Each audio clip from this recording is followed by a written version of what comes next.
तो कुंभ लगन में हम चर्चा कर रहे हैं चंद्रमा की प्लेसमेंट के बारे में और इस वीडियो में अब विचार करेंगे आपके 11वें भाव के लिए। 11वें भाव की बात करें तो यहाँ जुपिटर के घर में धनु राशि में आपके चंद्रमा स्थित होंगे। चंद्रमा की ये प्लेसमेंट आपके लिए काफ़ी ज़्यादा अच्छी साबित होगी और यहाँ लेकिन आपको चंद्रमा के साथ साथ बृहस्पति की प्लेसमेंट को देखना होगा। अगर मान लो आपके चार्ट में बृहस्पति बहुत अच्छी कंडीशन में बैठे हैं तो ये चंद्रमा की प्लेसमेंट आपके लिए काफ़ी ज़्यादा बेहतर परिणाम लाएगी। चंद्रमा यहाँ छठे घर के स्वामी होकर आ रहे तो आपके पास इनकम के बहुत सारे साधन हो सकते हैं। 6th हाउस से जुड़ी हुई जितनी भी चुनौतियां या परेशानियां आएंगी उनको आप इजीली हैंडल कर लेंगे। यहाँ पे चंद्रमा की प्लेसमेंट होने से आपके पास इनकम के जो साधन होंगे कहीं ना कहीं वो आप अपनी खुद की मेहनत या खुद के हार्डवर्क से क्रिएट करेंगे। और क्योंकि चंद्रमा इमेजिनेशन के कारक ग्रह है और क्रिएटिविटी के भी, ऐसे में आपको यहाँ चंद्रमा काफ़ी सारी अच्छी क्षमताएं प्रदान करेंगे। अब लेकिन यहाँ सबसे ज़्यादा बड़ा रोल होगा चंद्रमा के साथ आपके चार्ट में कौन कौन से ग्रह यहाँ कनेक्ट हो रहे हैं।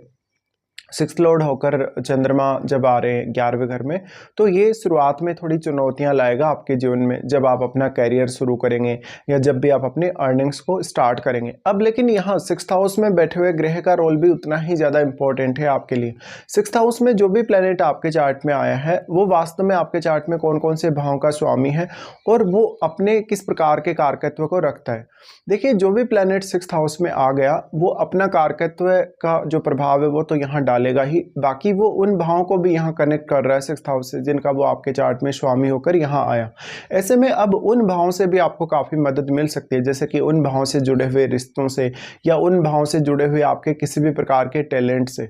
ऐसे में आपको देखना होगा कि वो ग्रह किस प्रकार का है, फिर वो ग्रह आपके 12वें भाव को एस्पेक्ट करेगा और बाकी कुछ अन्य भावों को भी एस्पेक्ट कर सकता है, तो आपको उस पर भी विचार करना चाहिए। लेकिन 6th लॉर्ड होकर चंद्रमा आ रहे हैं 11वें घर में तो आप ऐसे कोई सुविधा प्रदान करने वाले हो सकते हैं जहां पर आप लोगों की डेली लाइफ को बेहतर बना रहे हो, लोगों को किसी भी प्रकार की कोई एडवाइस दे रहे हो या उनका रूटीन वर्क के लिए आप काम कर रहे हो। जैसे जो भी लोग सुबह सुबह ऑफिस वगैरह जाने वाले होते हैं या अपना रूटीन वर्क पूरा करने वाले होते हैं, उनको उनके रूटीन में आप सहायता करेंगे पूरा करने में। चंद्रमा एक बहुत ज़्यादा सॉफ्ट ग्रह है और चंद्रमा किसी भी ग्रह से अगर प्रभावित होते हैं तो आपकी मानसिकता, आपके विचार, आपके सोचने समझने का तरीका, विचार करने का तरीका वैसा ही बन जाता है जैसा ग्रह यहाँ चंद्रमा पर प्रभाव डाल रहा है। ऐसे में अगर चंद्रमा पर सूर्य जैसे ग्रह का प्रभाव हुआ, बृहस्पति जैसे ग्रह का प्रभाव हुआ तो चंद्रमा के रिजल्ट और भी ज़्यादा बेहतर हो सकते हैं। अब लेकिन यहाँ डिस्पोजिटर का रोल काफ़ी ज़्यादा अहम है सबसे पहले, जो कि यहाँ बृहस्पति हैं।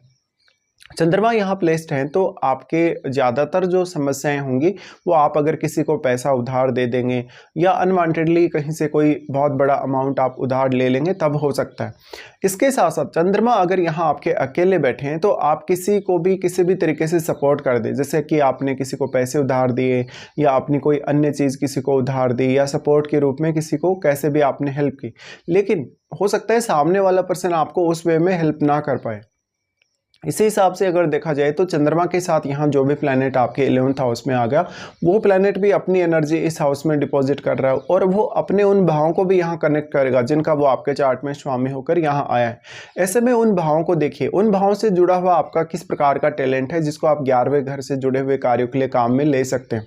चंद्रमा की ये प्लेसमेंट है तो मुख्य तौर पर चंद्रमा क्योंकि अब 5वें भाव पर दृष्टि डाल रहे, 5वें भाव पर दृष्टि होने की वजह से ऐसा चंद्रमा आपको इमेजिनेशन काफ़ी अच्छी देगा और आपको बहुत सारी अदर स्किल्स भी प्रोवाइड करेगा। अब क्योंकि जो आपका 5वां भाव है वो बुध का घर है और बुध का घर भी यहाँ ये भी ड्यूअल है। ऐसे में कभी कभी अगर 5th हाउस में शनि जैसा ग्रह है, राहु केतु जैसा ग्रह है तो कन्फ्यूजन भी आपके काफ़ी ज़्यादा पैदा हो सकता है।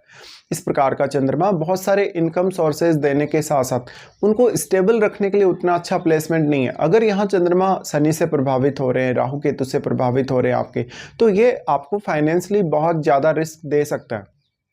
अब चंद्रमा की ये प्लेसमेंट है तो चंद्रमा के साथ जो भी प्लैनेट बैठ गया उसका रोल आपके अर्निंग्स में, आपके ओवरऑल स्टेटस में या आप किस प्रकार के लोगों से जुड़े हैं, किस प्रकार का आपका नेटवर्क है उसमें काफ़ी बढ़ जाता है। तो वो प्लैनेट किस प्रकार का है वास्तव में और वो कौन कौन से भावों का आपके चार्ट में स्वामी, जिन भावों का वो आपके चार्ट में स्वामी है उन रिश्तों से आपको काफ़ी फायदा मिल सकता है और उन भावों से जुड़े हुए टैलेंट के मामले में भी आप काफ़ी ज़्यादा आगे रह सकते हैं। ऐसे में आप उन भावों का किस प्रकार से यूज़ करें ये आपको देखना चाहिए। अब चंद्रमा के साथ जो ग्रह आ गए यहाँ पर आपके 11वें घर में वो आपके 5वें भाव को तो एस्पेक्ट करेगा ही, बाकी वो कुछ अन्य भावों को भी एस्पेक्ट कर सकता है, तो आपको उनके एस्पेक्ट पर भी विचार करना चाहिए। अब क्योंकि चंद्रमा बहुत ज़्यादा सॉफ्ट ग्रह है, ऐसे में अगर आपके पांचवें भाव में भी कोई प्लैनेट बैठा होगा तो वो भी यहाँ चंद्रमा पर अपना काफ़ी स्ट्रॉन्ग प्रभाव डालेगा, क्योंकि वैसे हम कंजक्शन का प्रभाव ही सबसे ज़्यादा मानते हैं। लेकिन कोई ग्रह किसी दूसरे ग्रह पर अगर इस प्रकार से दृष्टि संबंध भी डाले, जैसे चंद्रमा जैसे ग्रह के केस में, तो भी उसका प्रभाव काफ़ी स्ट्रॉन्ग पड़ेगा, क्योंकि चंद्रमा एक बहुत ज़्यादा सॉफ्ट ग्रह है और दूसरों के प्रभाव से बहुत जल्दी चंद्रमा चेंज हो जाते हैं या उसी के अनुरूप रूप धारण कर लेते हैं। ऐसे में जिस भी प्रकार के ग्रहों का प्रभाव है चंद्रमा पर, उसी हिसाब से आपकी मानसिकता, सोचने समझने और विचार करने की प्रवृत्ति होगी और आपके निर्णय लेने की प्रवृत्ति भी इससे काफ़ी प्रभावित होगी।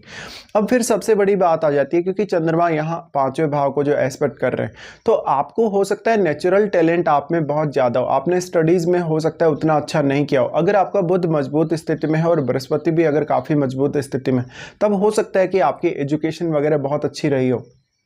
चंद्रमा यहाँ प्लेस्ड है, तो अब आपको देखना होगा एक्चुअल में कौन कौन से ग्रहों का एस्पेक्ट यहाँ है और वो किस प्रकार का प्रभाव चंद्रमा पर डाल रहे हैं। इसके साथ साथ अब आपको अपनी महादशा पर विचार करना चाहिए, क्या वास्तव में आपको चंद्रमा की महादशा है या नहीं। देखिए, अगर चंद्रमा की महादशा होगी तो ये सारे के सारे रिजल्ट्स आपको काफ़ी स्ट्रांगली देखने को मिलेंगे। बट अगर आपको चंद्रमा की महादशा नहीं है, तो ऐसा भी हो सकता है कि चंद्रमा के साथ जो ग्रह यहाँ जुड़े हैं या जो ग्रह यहाँ चंद्रमा पर प्रभाव डाल रहे हैं, उनकी आपको महादशा हो सकती है और उस दशा में भी ये सारे के सारे रिजल्ट्स आपको देखने को मिलेंगे।